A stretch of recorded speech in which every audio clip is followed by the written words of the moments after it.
Dans un temps lointain, l'île de Tahiti était sur le point de naître du ventre de l'océan.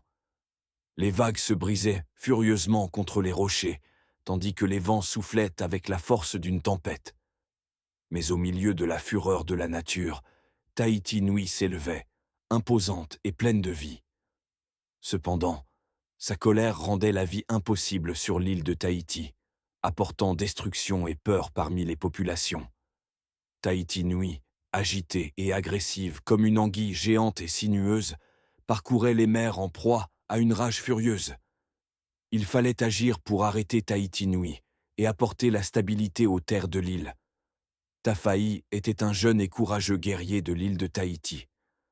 Un jour, les plus vaillants guerriers de Tahiti se réunirent pour décider de ce qu'il fallait faire pour arrêter la fureur de Tahiti Nui.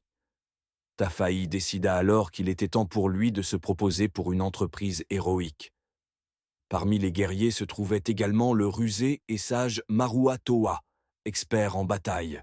« Il faut sectionner les tendons du grand poisson pour le briser », dit Marua Toa à Tafaï. Mais de nombreux guerriers avaient tenté l'entreprise et avaient échoué, payant leur courage de leur vie. Le vaillant Terarai avait essayé, mais sans succès. Taitoa parvint à l'atteindre, sans le blesser. Et le guerrier Tautai frappa, mais en vain. Mais Tafaï n'avait pas peur. D'un regard déterminé, il répondit « Maintenant, c'est mon tour. Avec mon courage et la faveur des dieux, Tahiti sera sauvé. » Il décida de demander l'aide des divinités. Levant les yeux vers le ciel, Tafaï implora les dieux de l'aider. « Écoutez-moi, Dieu. Aidez-moi à sauver mon peuple. » Mais seul le silence répondit. La nuit tomba, et Tafaï, le cœur lourd, s'agenouilla sur la rive, découragé par l'abandon des dieux. Voyant le désespoir de Tafaï, Marua Toa s'approcha de lui. « Nous ne pouvons pas abandonner, dit-il. Aidé par ton ami Ohuna, prépare la pirogue et dirige-toi vers l'île de Tubuai. Demande l'aide du roi Marerenui. Il garde une arme spéciale, la hache magique Tepahuru Nui Matevaitao. Avec elle, tu pourras affronter Tahiti Nui. » Tafaï se prépara pour le voyage, accompagné de son fidèle ami Ohuna. « Tubuai est loin, dit Ohuna. Mais s'il y a un espoir d'arrêter Tahiti Nui, nous le trouverons là-bas. » Avec courage, les deux amis partirent, prêts à défier l'océan. Les vagues s'écrasaient sur leur pirogue, tandis que les éclairs illuminaient le ciel. « Ne renonce pas, Tafaï !» cria Ohuna. « Nous surmonterons cette tempête. » Au milieu de la fureur de la mer, leur détermination brillait comme une lumière dans l'obscurité. Enfin, Tubuai apparut à l'horizon. Épuisés mais déterminés, Tafaï et Ohuna furent chaleureusement accueillis par les habitants de l'île. D'un pas sûr, les deux héros atteignirent de la cour du roi Marerenui. Le moment de vérité était arrivé. Tafaï expliqua la raison de sa visite et implora le roi de lui donner la hache magique. « Roi Marerenui, dit-il, le destin de Tahiti est entre vos mains. Avec votre aide, nous pouvons arrêter cette destruction. Voici la hache magique, appelée Tepahuru Nui Matevaitao. » Le roi, cependant, était inquiet. « Beaucoup ont essayé avant toi, dit-il, mais tous ont échoué. Je ne peux te confier cette arme sans le consentement des dieux. Je dois consulter les étoiles. » Marerenui se retira, laissant Tafaï perplexe et incertain quant à l'avenir de sa mission.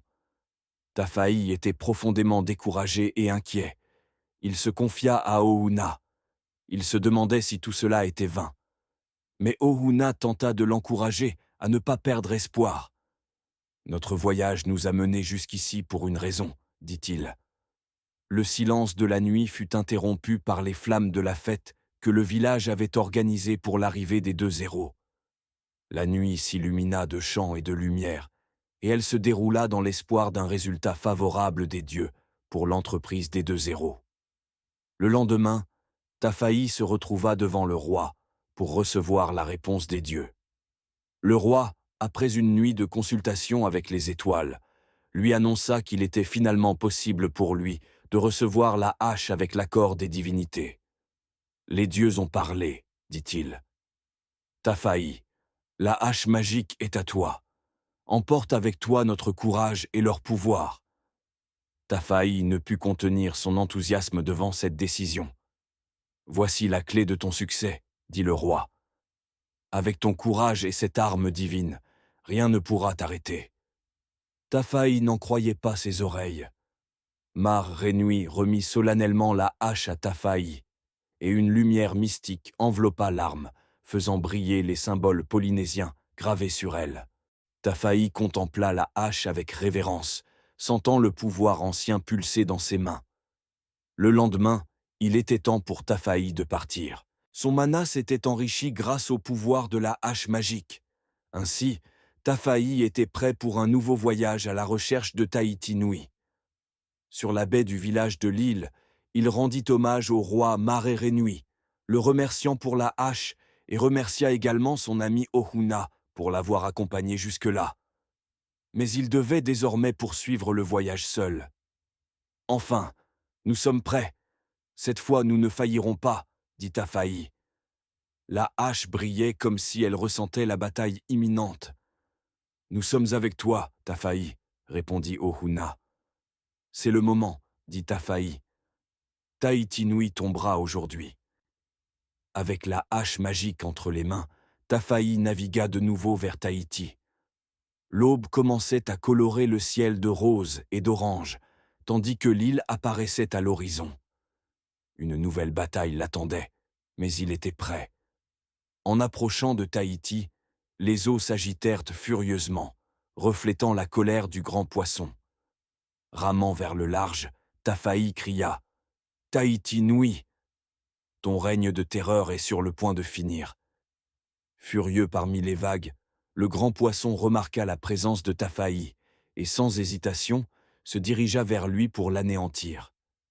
Tafaï esquiva les attaques du grand poisson et l'affronta courageusement, parvenant à sauter sur son dos au milieu des vagues déchaînées. D'un puissant coup, Tafaï abattit la hache magique sur le gigantesque poisson. L'arme s'illumina, coupant avec précision. Tahiti Nui se débattait sauvagement. Le violent coup brisa le poisson en plusieurs morceaux. La bataille atteignait son apogée. Les morceaux tombant dans l'océan donnèrent naissance aux îles de l'archipel. Lorsque les tendons furent enfin sectionnés, la terre commença à se fendre. L'île de Tahiti se séparait, créant l'isthme de Taravao. L'océan se précipita dans le nouveau passage, tandis que la forêt et les montagnes de Tahiti se déplaçaient sous la puissance de la transformation. La terre se divisait, l'île se transformait. C'était le début d'une nouvelle ère pour Tahiti. L'océan était calme, et les forêts luxuriantes ondulaient doucement sous le soleil éclatant. La bataille était terminée. Tahiti était enfin en paix. Les forêts, la mer, tout semblait si calme. La lutte avait été dure, mais désormais, notre peuple pouvait vivre sans peur. Notre île était sauvée. Le temps était venu pour Tafaï de retourner sur sa chère île de Tahiti. La lutte avait été difficile, mais désormais, notre peuple pouvait vivre sans crainte. Notre île était sauvée. Pour célébrer la victoire de Tafaï, le peuple de Tahiti organisa une grande fête. Autour d'un grand feu de joie, ils dansaient et célébraient, tandis que le ciel nocturne s'illuminait d'étoiles.